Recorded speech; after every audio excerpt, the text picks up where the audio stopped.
monde, ravie de vous voir. Bonsoir à celles qui sont en replay, bonsoir ou bonjour. Aujourd'hui, on va répondre à la question, peut-on se nourrir sans souffrir? Donc, masterclass aujourd'hui, donc qui va durer peut-être un petit peu plus longtemps.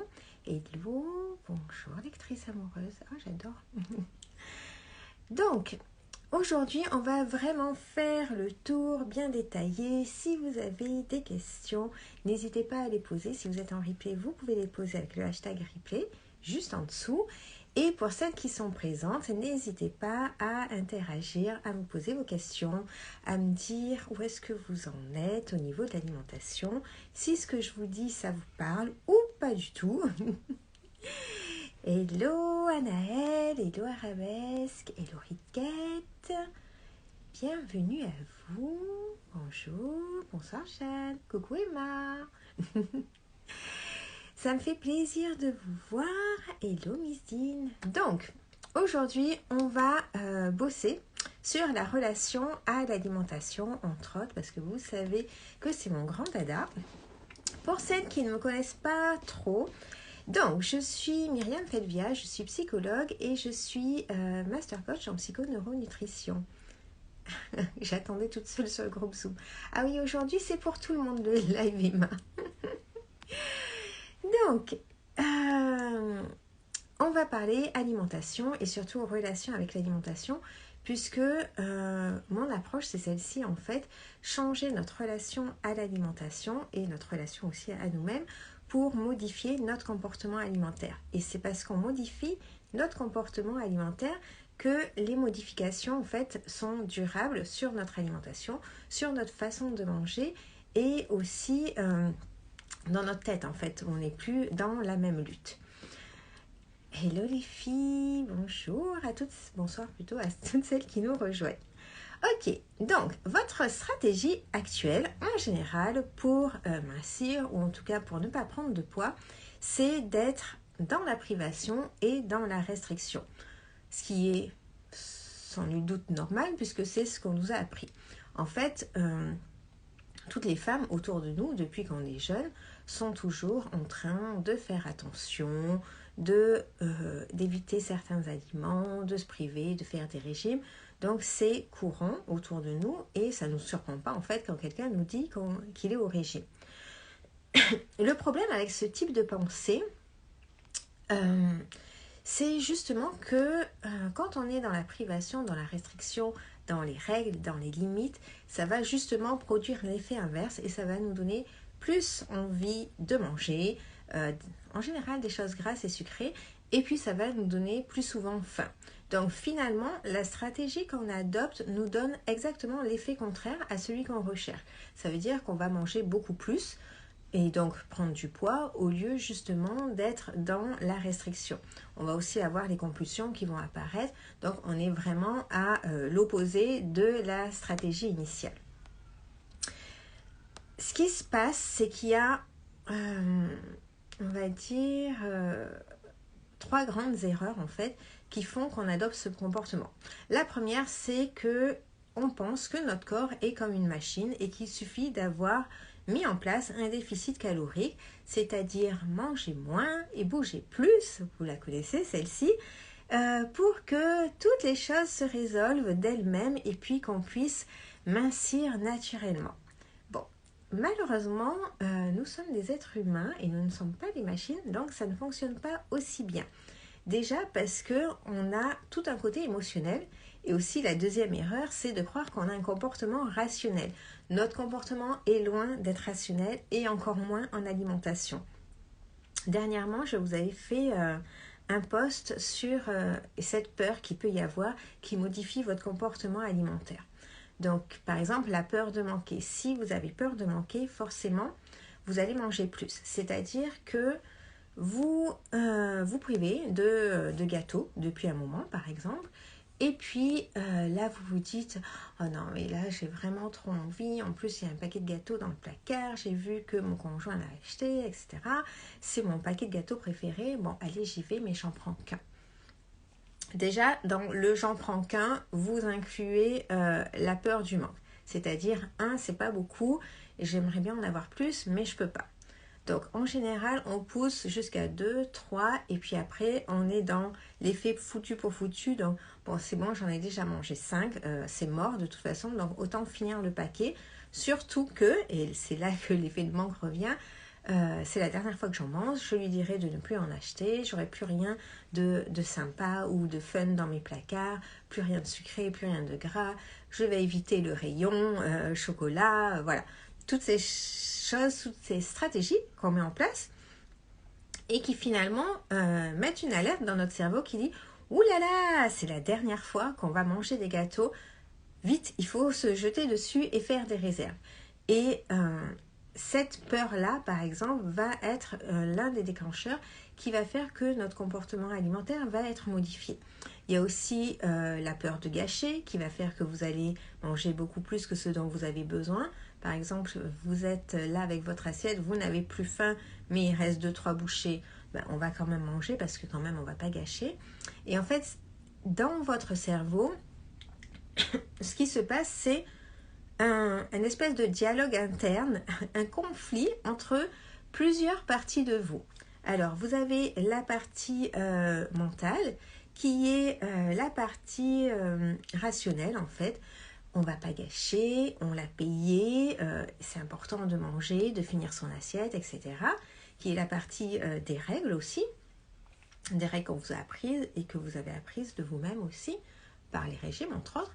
Vous avez la partie de l'ego. L'ego, c'est la part de vous qui voudrait qu'on la voie d'une certaine manière. Donc, la partie de vous qui veut être valorisée, voilà, et qui veut être mince pour le coup. Donc, cette partie-là va vous dire, ben non, ne mange pas, on va grossir, etc. Et puis, vous avez une autre partie de vous qui est le système nerveux, qui, elle, est la partie pardon, qui va correspondre à nourrir vos besoins et vos envies. Donc cette partie-là aussi va vous dire, bon ben là non, on n'a plus faim, c'est plus la peine.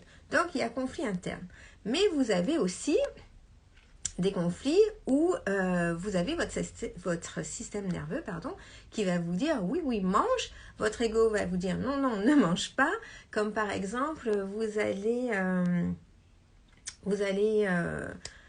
à l'extérieur pour la journée, vous n'aviez pas prévu d'être dehors aussi tard et finalement tout ce qui est à manger, ce sont des hamburgers.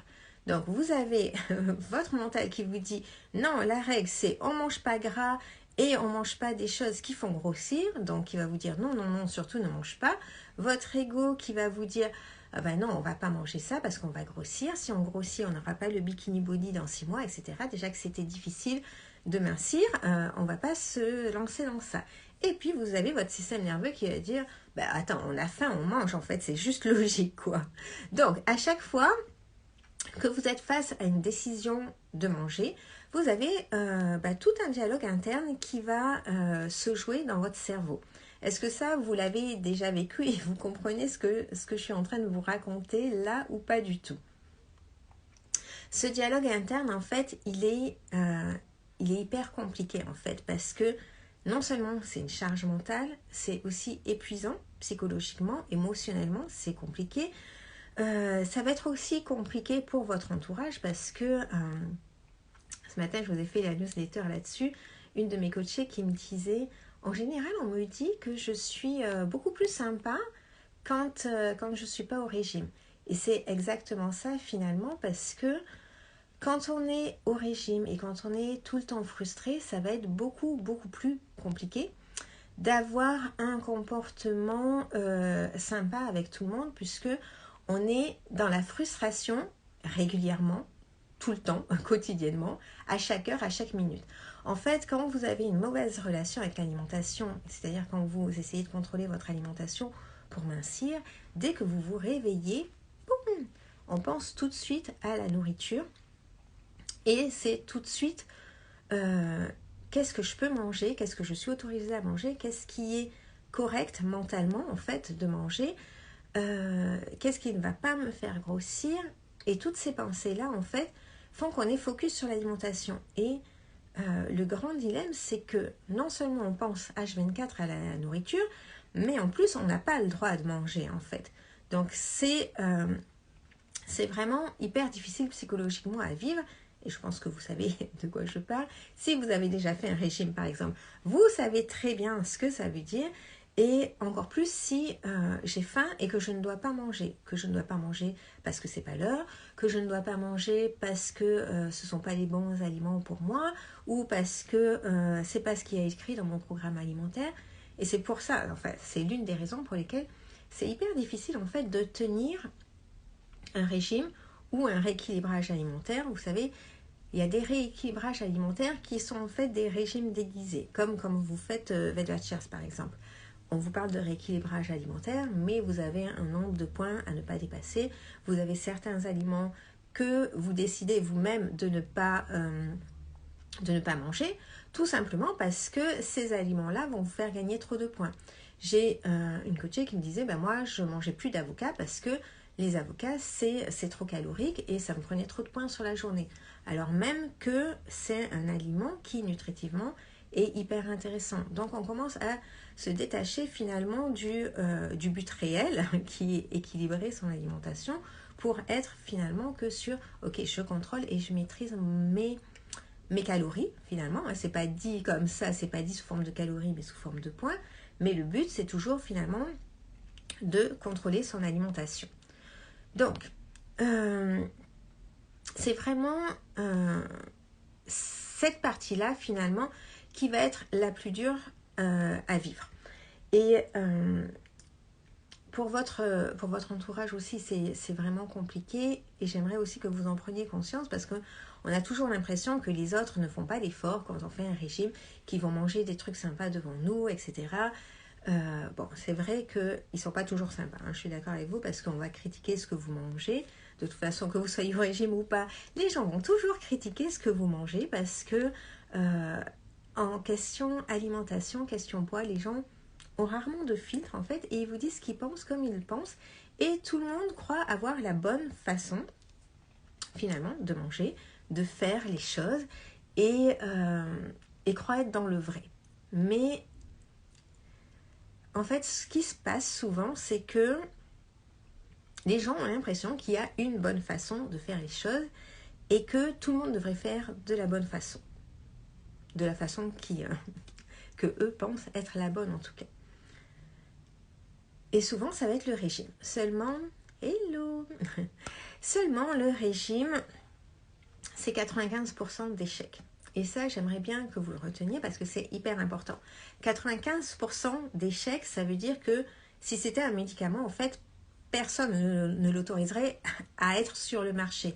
95% d'échecs, ça veut dire que vous souffrez pour rien, globalement, en vous privant, en vous maltraitant avec la nourriture, parce que dans 95% des cas, dans les 2-3 ans, vous allez reprendre le poids et même plus que le poids que vous aviez perdu. Et c'est pour ça que quand vous avez une vie de régime, finalement, vous constatez que votre poids est de plus en plus haut en fait. Entre le premier régime que vous aviez fait et le régime auquel vous êtes là, dans l'instant présent, vous constatez que vous avez beaucoup plus de poids qu'à l'origine. Donc c'est hyper important en fait d'en prendre conscience pour arrêter cette stratégie. Et je dis souvent, il vaut mieux ne rien faire que de faire un régime parce que le régime concrètement ne va vous servir à rien, il va vous faire souffrir pour rien.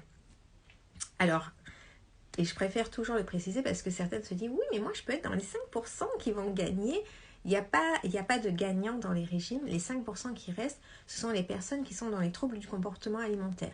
Ça peut être l'anorexie, l'hyperphagie, la boulimie, ça peut être l'orthorexie, vouloir à tout prix manger très sain, très équilibré, très healthy. Donc c'est important en fait de sortir de cette stratégie de contrôle, de mainmise sur l'alimentation. Et ce qu'on apprend vraiment avec mes coachés, c'est de lâcher prise sur l'alimentation. Et là, votre cerveau commence à faire une petite ébullition en disant lâcher prise, ça veut dire que je vais manger de tout, tout le temps, à n'importe quel moment et que je vais manger beaucoup plus. Et en fait, ce qui se passe, et qui est vraiment contre-intuitif pour vous qui n'y êtes pas encore, c'est que au contraire, d'ailleurs si Emma est là, elle pourra nous le dire si elle est encore là, c'est qu'au contraire, en fait, ça sera quelque chose de vraiment différent. C'est-à-dire que quand tout est autorisé, quand je sais que j'ai le droit de manger n'importe quoi, à n'importe quel moment, et qu'il n'y a pas de règles strictes de contrôle, en fait, à ce moment-là, je me dis, ok, ben si je peux y avoir droit demain, j'ai pas de peur de manque, j'ai pas de peur de gâcher, j'ai pas de peur, toutes ces peurs qu'il peut y avoir dans l'alimentation. À ce moment-là, je mange juste la juste portion qu'il me faut selon mes besoins. Et merci Emma, Emma qui confirme. Et j'ai pas besoin de me précipiter sur la nourriture parce que la nourriture, elle est là à tout moment en fait. C'est comme si j'étais riche. J'ai pas besoin enfin, à moins que je sois vraiment avare, mais j'ai pas besoin d'essayer de grappiller des centimes partout parce que je sais que j'ai déjà tout et qu'à n'importe quel moment, je peux me payer ce que je veux. Donc, c'est une autre façon finalement de voir l'alimentation. Et ça, c'est important de l'intégrer en fait pour que les choses changent. C'est pas seulement de la théorie en fait. Quand vous avez intégré les choses, votre alimentation va changer. Alors, voyons où est-ce que j'en suis. Je veux bien tout vous dire. Ok. Quand vous êtes focus sur vos calories, sur ce que vous mangez pour le contrôler à chaque fois, c'est comme si vous en prenez aux conséquences en fait. La conséquence, c'est le poids, mais l'origine du problème, ça va être votre comportement alimentaire, vos croyances sur vous, sur l'alimentation, sur votre corps qui n'est pas assez parfait et qui doit absolument mincir. Et toutes ces choses-là, en fait, vont faire que vous allez manger différemment et que vous allez prendre du poids. Et au lieu de vous intéresser et de travailler sur l'origine du problème, ce qui fait que votre comportement alimentaire n'est pas adapté, vous allez passer beaucoup de temps, d'énergie, perdre d'ailleurs beaucoup de temps et d'énergie à travailler sur les conséquences, c'est-à-dire sur le poids. Essayez de maîtriser votre poids, vos calories, votre déficit alimentaire, faire beaucoup de sport pour mincir et pas pour se faire plaisir. Toutes ces choses-là qui finalement ne sont que le résultat de ce qui se passe un petit peu plus haut. L'exemple que je donne régulièrement, c'est comme si vous arriviez chez vous et vous voyez votre évier qui déborde et parce que vous avez laissé le robinet ouvert et au lieu de fermer le robinet, en fait, vous allez passer votre temps à éponger par terre, à bien éponger, faire en sorte que ce soit bien sec, mais ça va recouler. Donc vous repassez votre temps à éponger et c'est exactement ça que vous faites avec les régimes et avec le contrôle alimentaire. Passez votre temps à essayer de baisser le poids au lieu de se dire ok, et si je lève la tête et que je me dis c'est quoi en fait qui fait que je mange plus que mes besoins, c'est quoi qui fait que je reprends plus de poids à chaque fois et c'est quoi qui fait que je me sens si mal avec la nourriture alors que d'autres peuvent manger ce qu'ils veulent quand ils veulent et qu'ils ne prennent pas forcément de poids. Ok, et quand je lève la tête et que je vais regarder un petit peu plus haut, à ce moment-là, je peux me dire ok, mon comportement alimentaire, qu'est-ce que j'ai à changer là-dessus? Si j'ai beaucoup d'alimentation émotionnelle, parce qu'on en a tous de l'alimentation émotionnelle, encore une fois c'est normal, si j'ai beaucoup d'alimentation émotionnelle, ok, comment je gère mes émotions, comment je gère les situations, on va encore plus haut, comment je gère les situations dans lesquelles je suis et qui font que émotionnellement c'est compliqué pour moi. Peut-être que si je ne peux pas changer la situation, je peux peut-être changer ma façon d'interpréter ou de vivre la situation pour faire en sorte qu'elle soit plus facile pour moi et que émotionnellement ce soit moins compliqué et que après aussi parce que j'ai fait la rééducation avec ma façon de manger, je puisse manger exactement les justes portions par rapport à mes besoins. Peut-être aussi que si j'arrêtais tellement de me dire que mon corps n'est pas assez, qu'il a besoin de perdre 2-3 kilos, qu'il a besoin d'en perdre 10, qu'il n'est pas beau, qu'il est moche, que je dois le cacher, etc. Et que je commençais à mettre un petit peu, rien qu'un tout petit peu, d'acceptation, d'amour, coucou, d'acceptation, d'amour sur tout ça, peut-être que très certainement, je peux commencer à me dire, ok, si je lâche prise sur ça, je peux lâcher prise sur le contrôle alimentaire. Si je lâche prise sur le contrôle alimentaire, à ce moment-là, je peux avoir une relation plus saine avec l'alimentation et commencer à manger les justes portions par rapport à mes besoins. Parce que je vous le rappelle encore une fois, plus vous allez essayer d'être dans le contrôle et plus vous allez être, plus ça va partir dans tous les sens et ça sera plutôt des craquages, des compulsions alimentaires, toutes ces choses que l'on ne veut pas. Et vous êtes vraiment dans un cercle vicieux en fait quand vous vous dites que le contrôle va vous amener le poids que vous voulez. C'est exactement le contraire. Donc, il n'y a pas de recette miracle. Souvent, on vous dit, voilà, c'est ça qu'il va falloir faire. Tu vas manger ci, tu vas manger ça, tu vas peser comme ci, etc. Il n'y a pas de recette miracle. Et vous l'avez déjà très certainement vu et exploré parce que vous avez déjà fait plusieurs méthodes, jeûne intermittent, régime protéiné, régime avec les petits sachets là à boire qui n'est pas de la nourriture concrètement. Quand vous faites ces choses-là, oui, ça marche au début. Vous arrivez à un poids, mais ce poids-là, en fait, vous n'arrivez jamais à le maintenir.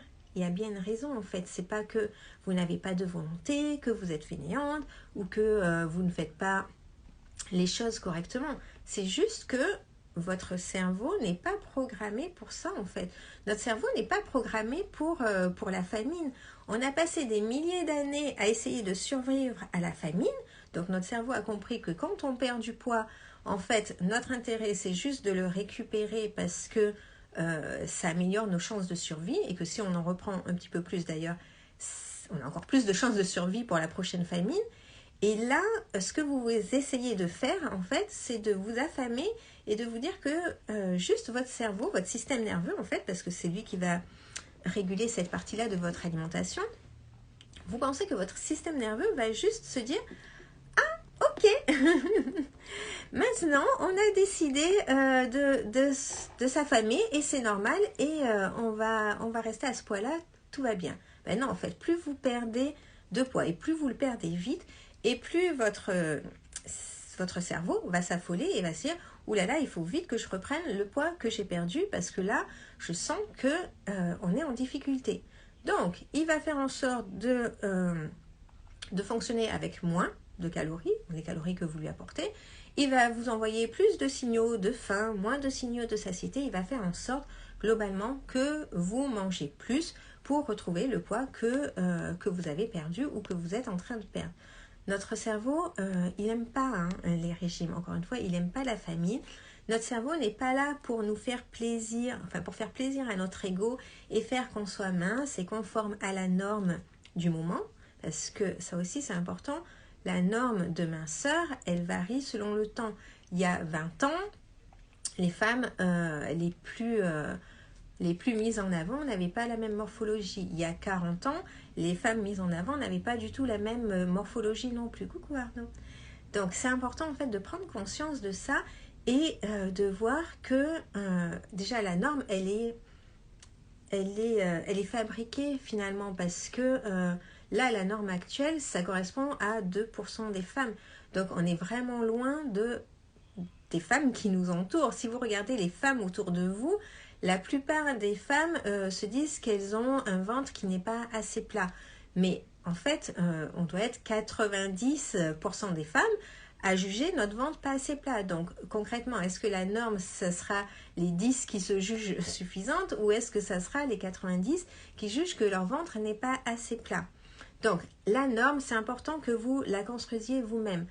Selon ce que vous regardez, par exemple, ce que vous allez regarder sur les réseaux sociaux, les personnes que vous allez suivre, est-ce que toutes les personnes que vous suivez sont des fitness girls ou bien des filles toutes minces en tout cas, ou qui sont tout le temps en train de se priver, de contrôler leur alimentation, ou alors vous avez dans votre Insta des personnes de toute morphologie qui sont plus représentatives de la réalité. Regardez autour de vous, dans votre travail, dans la rue, etc. Il n'y a pas que des femmes minces, loin de là, au contraire. Il y a des femmes de tout poids, de toute morphologie, et c'est juste normal. Donc il n'y a pas une façon d'être à laquelle on doit arriver coûte que coûte, à tout prix, quitte à sacrifier sa santé mentale, mais bien une façon juste d'être en paix avec soi-même simplement. Donc, ce que je voulais vraiment que vous puissiez intégrer, c'est que les ressources, vous les avez en fait. Tout le monde a les possibilités de changer son comportement alimentaire, de faire en sorte de manger exactement les bonnes portions par rapport à ses besoins et de le faire sans souffrir. Encore une fois, c'est le contrôle alimentaire qui va vous faire souffrir, c'est pas le fait d'avoir une bonne relation avec l'alimentation pour être à l'écoute de votre corps, parce que les deux sont hyper importants. Être à l'écoute de son corps, c'est-à-dire je sais à nouveau quand est-ce que j'ai faim, ce que je ne perçois plus forcément quand je suis dans le contrôle alimentaire, parce que j'écoute plus mes signaux de faim et de satiété. Je sais quand je suis rassasiée, je sais que je peux manger quand j'ai envie, je sais que je peux m'arrêter naturellement, je sais que l'alimentation émotionnelle c'est ok et je sais m'arrêter naturellement encore une fois. Donc toutes ces choses-là ne sont possibles que si vous faites ce travail sur votre relation à l'alimentation, sur la rééducation, sur les sensations alimentaires, sur les émotions, sur votre façon de vivre les événements, votre relation avec vous-même, parce que très souvent, la plus grande peur qu'il y a et qui fait qu'on va chercher sans arrêt à se contrôler et à mincir, c'est la peur du rejet en fait. Quand on n'est pas dans la norme, on risque d'être rejeté par les autres. Et ça, notre cerveau, en fait, l'a déjà pratiqué le plus souvent. Parce que tout le monde a déjà eu la petite phrase qui dit « Ah, oh, t'as grossi » ou « T'es pas assez comme ceci, t'es pas assez comme cela ». On a tous déjà eu en fait quelqu'un qui s'est moqué de nous. Et c'est hyper blessant psychologiquement. Ça fait hyper mal en fait. Et même si on essaie de garder le sourire, etc., quand on nous dit t'as pris 3-4 kilos quand même, oh là là, ou quand tu reviens de vacances, quand tu reviens aux Antilles par exemple, ça c'est l'exemple typique, après 1 an ou 2, dis donc, ça t'a bien profité, hein, la France par exemple. Ou alors la famille qu'on revoit à Noël parce qu'on ne les voit pas souvent au bout d'un an et on nous dit dis donc, il faut faire quelque chose. Hein, tu sais, ma cousine a fait tel régime, ma voisine a fait ci. Et puis là, tout le monde vous donne tous les meilleurs conseils au monde pour pouvoir mincir. La plus grande peur vraiment pour l'être humain, ça va être d'être rejeté. Encore une fois, notre cerveau, il a été formaté après des milliers d'années d'évolution. Il y a des milliers d'années, quand vous étiez rejeté par le groupe, que vous n'étiez pas avec les autres, vous aviez toutes les chances du monde de mourir. Votre cerveau, il a gardé ça. Il a gardé aussi le fait que vous avez déjà été rejeté et que c'était une grande souffrance. Donc, il va faire tout son possible pour que vous ne puissiez pas revivre cette souffrance. Quitte à souffrir dans un régime, à réitérer plusieurs fois le régime même, mais il va faire tout ce qui est possible pour que on ne revive pas ces émotions qui sont hyper désagréables. Notre cerveau, il a une partie qui n'est pas faite pour forcément notre plus grand bien-être, l'évolution, le développement personnel, etc. Il y a une partie de notre cerveau qui aime rester dans sa zone de confort, qui aime être à l'aise. Alors la zone de confort, qui ne porte pas bien son nom d'ailleurs, ça ne veut pas dire que vous êtes hyper bien là où vous êtes, mais juste que vous maîtrisez, que vous connaissez ce petit domaine-là et que vous savez comment ça se passe. Quand vous êtes dans votre zone de confort, vous savez que vous devez maîtriser, contrôler, etc. Quand je vous parle de lâcher prise sur l'alimentation, là, votre cerveau, il est en panique. C'est ouh là là, lâcher prise sur l'alimentation, mais qu'est-ce qu'elle me raconte? Je ne vais jamais y arriver, je ne vais pas m'en sortir. Ok. Elles ont toutes pu, donc vous pouvez aussi. Notre programme initial en tant qu'humain, c'est pas d'être dans le contrôle, c'est d'être dans l'écoute de ses sensations alimentaires, de ne pas avoir de jugement sur l'alimentation et de pouvoir se nourrir de cette façon-là. Regardez les enfants, franchement c'est l'exemple le plus flagrant que je vous donne à chaque fois, mais regardez les enfants. Les enfants, ils vont manger parce qu'ils ont faim, ils vont s'arrêter naturellement quand ils n'ont plus faim. Ils ne sont pas en train de se dire « Ouh là là, j'ai mangé des gâteaux, est-ce que je vais pouvoir manger des pâtes le même jour? Ça risque d'être compliqué. Ça se fait tout naturellement en fait. Regardez vos enfants comment ils mangent. Ils mangent pas en vitesse en se disant hop là, j'accomplis une formalité et vite je passe à autre chose. Ils mangent tranquillement et ils se reposent dans leur chaise, ils papotent, ils reprennent leur fourchette, etc. À quel moment est-ce que vous mangez à cette vitesse-là en fait?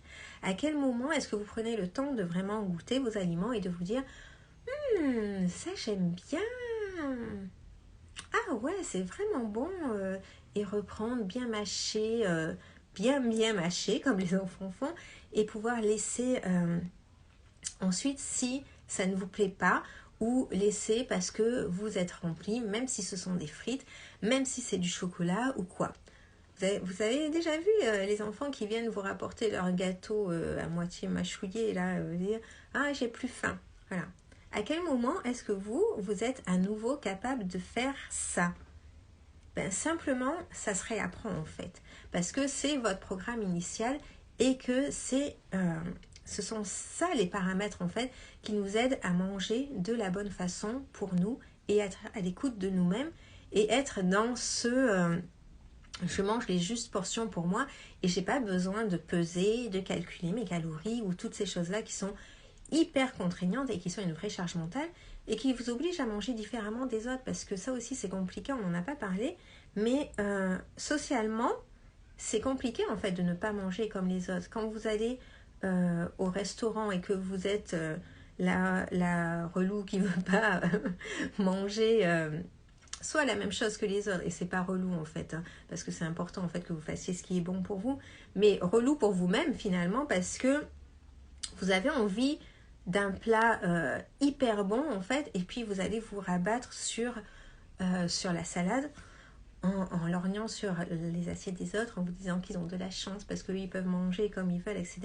Mais en fait, vous aussi, vous pouvez manger comme vous voulez. Il faut juste réapprendre à le faire et mettre en place tout le contexte qui est hyper important en fait pour pouvoir à nouveau retrouver cette sérénité dans l'alimentation et manger exactement ce qu'il vous faut dans les bonnes portions.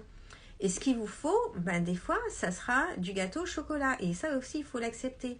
Parce que des fois, la nourriture, ça sert aussi émotionnellement. Et ça aussi, il faut l'accepter. La nourriture, c'est un régulateur émotionnel juste normal en fait. Donc vous avez le droit aussi de manger du gâteau au chocolat parce qu'à un moment donné, vous aurez besoin de ça. Et c'est ok en fait. Arrêtez d'être tout le temps dans le contrôle. En fait, ça ne veut pas dire manger n'importe quoi tout le temps. Ça veut dire je suis à l'écoute de mes besoins. Je sais pourquoi j'ai besoin de cet aliment-là.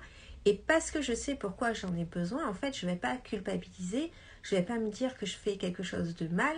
Et je ne vais pas me prendre la tête et ressasser ça pendant des heures, voire des jours, parce que j'ai mangé du gâteau au chocolat. J'ai mangé mon gâteau, point, c'était bon, ça m'a fait plaisir, je me sens mieux, et maintenant, ok, je vais regarder pourquoi est-ce que je suis dans cet état émotionnel et qu'est-ce qui me tracasse en ce moment et comment est-ce que je peux surmonter cette situation. Et ça, c'est aussi quelque chose qu'on apprend en coaching parce que c'est hyper important en fait que vous soyez autonome dans votre alimentation, que vous soyez autonome dans tout en fait.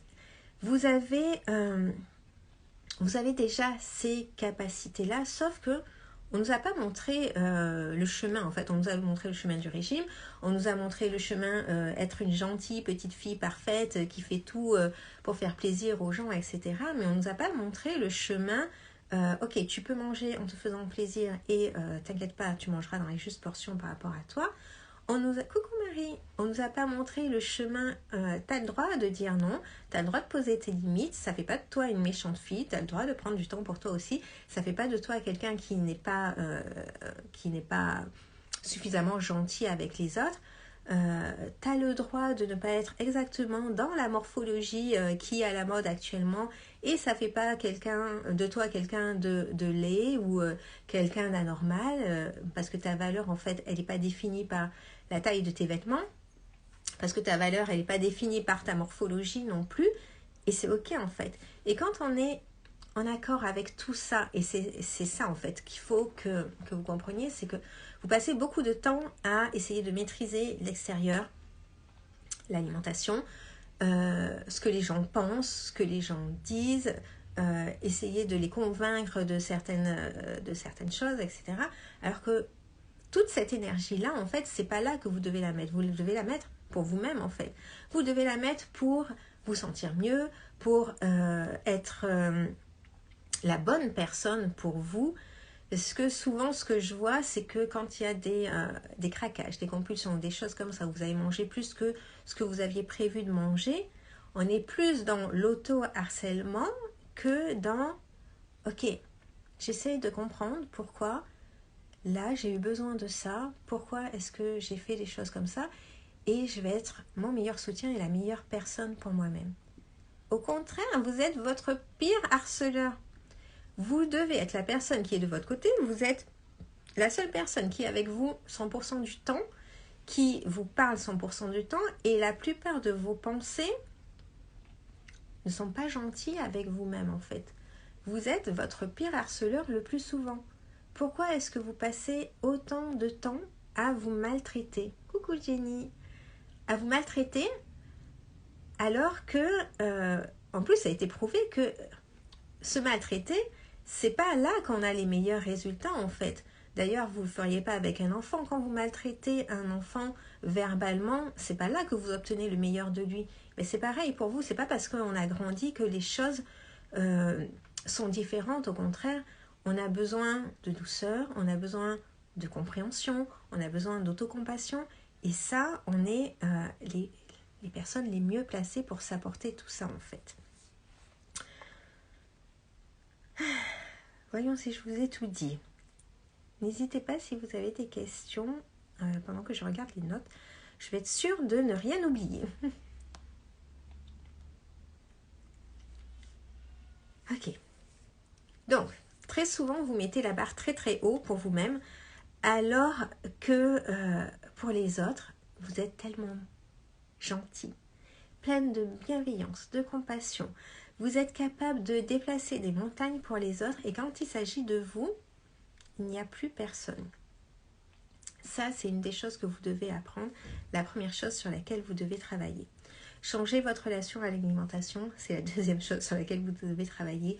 Et changer votre rapport à vous-même, c'est la troisième chose sur laquelle vous devez travailler. Ce que je voulais vous dire aussi, c'est que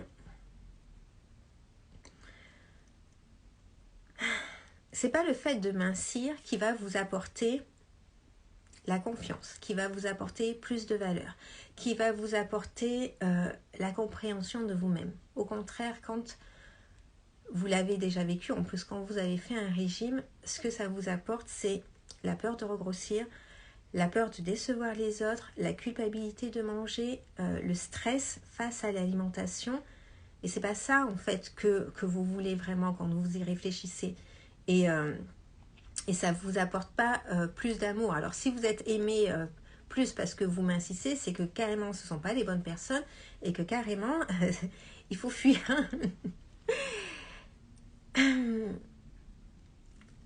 Les gens que vous les aimez en dépit de leur poids, en dépit de leur nez peut-être crochu, trop gros, en dépit de leurs grandes oreilles, en dépit du fait qu'elles soient petites, qu'elles soient grandes, etc. C'est pas un problème en fait. Donc si vous êtes capable de le faire pour les autres, vous pouvez aussi commencer à apprendre à le faire pour vous. Et ça aussi c'est quelque chose qu'on fait dans les coachings parce que c'est hyper important en fait de s'accorder. Ça veut pas dire qu'on est parfaite et qu'on s'aime d'un amour total, en tout cas pas tout de suite, mais on peut faire un petit pas vers soi parce qu'on n'a pas besoin d'être parfaite pour s'aimer. Et on n'a pas besoin d'être parfaite ni physiquement, ni parfaite dans le sens où je fais plaisir à tout le monde et je me donne à 100% du temps et j'ai plus de temps pour moi et je suis épuisée et j'en veux aux autres parce qu'ils ne voient pas que je suis fatiguée et qu'ils devraient faire des choses plus sympas avec moi, prendre plus d'égards avec moi, etc. Alors que je n'ai rien dit à personne. Mais bon, c'était une petite digression au passage. La personne que vous devez devenir, c'est la personne qui est capable de manger et de s'arrêter. Parce qu'elle n'a plus envie, pas parce qu'elle a trop mangé selon son regard, ou pas parce qu'il y a trop de calories dans ce qu'elle mange. La personne qui est capable d'avoir ses placards pleins de gâteaux et pourtant ne pas en manger parce que juste elle n'a pas envie. C'est vrai, j'en ai dans mon placard, mais j'en ai plus envie. Ça, c'est ce que les coachés me disent aussi. Donc ça, c'est important d'être cette personne-là. D'être la personne qui est capable de mettre des limites, mais tout en étant gentille avec les autres, mais capable d'être gentille aussi avec elle-même. Une personne qui ne se sent pas toute petite face aux autres et qui est capable de reconnaître sa grandeur, ça ne veut pas dire qu'elle est plus que les autres. La personne qui est capable de se comparer, mais pour autant de ne pas se sentir diminuée, de ne pas se sentir moins que les autres, d'être juste en paix avec soi-même et de retrouver une certaine sérénité, capable de douceur envers elle-même et pas que envers les autres. L'empathie, c'est bien pour les autres. La compassion, c'est bien aussi pour nous. Il n'y a pas que pour les autres que c'est sympa.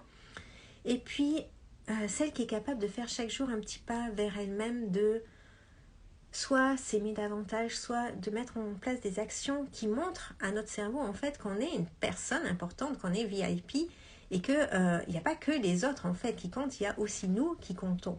Comment est-ce que votre cerveau peut prendre confiance, se dire que vous êtes une personne importante si toutes vos actions sont dirigées vers les autres? Essayez de regarder d'ailleurs dans les derniers jours, on va dire, dans la dernière semaine, combien de temps vous avez passé à faire des choses pour vous? Combien de temps vous avez passé à prendre soin de vous, à ne serait-ce qu'à vous interroger sur ok, comment je me sens et de quoi est-ce que j'ai besoin? Ça, combien de fois est-ce que vous l'avez fait la semaine dernière? Réfléchissez-y sérieusement, pas juste m'écouter, mais réfléchissez-y sérieusement. Combien de temps est-ce que vous avez passé pour vous? Toutes ces choses-là, en fait, vous êtes capable de les faire. Vous êtes capable de changer de chemin, finalement, parce que là, on vous a pris un chemin et vous le faites de façon automatique. Maintenant, est-ce que ce chemin-là vous apporte la paix, la sérénité, la joie, exactement ce que vous voulez vivre en ce moment, ou est-ce que vous voulez vivre autre chose et à ce moment-là, il est temps de changer.